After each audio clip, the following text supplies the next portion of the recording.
Gate দিয়ে আমরা ভিতরে প্রবেশ করছি আর আপনাদেরকে দেখানোর চেষ্টা করছি যে কেমন লাগছে ভিতরের পরিবেশটুকু।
এটি হচ্ছে মসজিদের ঢোকার যে গেটটি আর কি।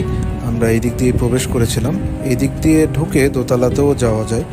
নিচতলার এখানে একটি অজুখানা রয়েছে এবং এটি হচ্ছে দোতলায় ওঠার সিঁড়ি, যেটি দিয়ে উপরে যাওয়ার পরে আপনাদেরকে হচ্ছে বাকিটুকু আবার দেখাতে পারবো।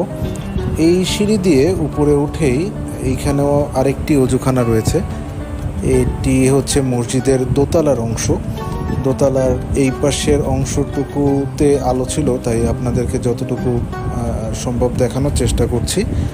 এটিতেও প্রায় দোতলাতেও বেশ কিছু এসি রয়েছে এবং পর্যাপ্ত পরিমাণে ফ্যান এবং লাইট রয়েছে, যেন মুসল্লিদের নামাজের কোনো অসুবিধা না হয়, যার জন্য বেশ এখানে লাইট ফ্যানের সুব্যবস্থা রয়েছে। এবং আরেকটি পোর্শনে ওখানে এসিও রয়েছে। এই যে অপোজিটের গ্লাসের অপোজিটের যে পোর্শন, এই পোর্শনে অন্ধকারের জন্য আপনাদেরকে ঠিকভাবে দেখাতে পারছি না। এটির ঠিক পাশেই মহিলাদেরও নামাজের সুব্যবস্থা রয়েছে। মসজিদটি আপনাদের কাছে কেমন লাগলো আমাকে কমেন্ট করে জানাবেন এবং পরবর্তীতে কোন মসজিদ দেখতে চান সেটিও আমাকে কমেন্ট করে জানাতে পারেন। আমি চেষ্টা করব আপনাদেরকে সেই মসজিদের সব কিছু দেখানোর।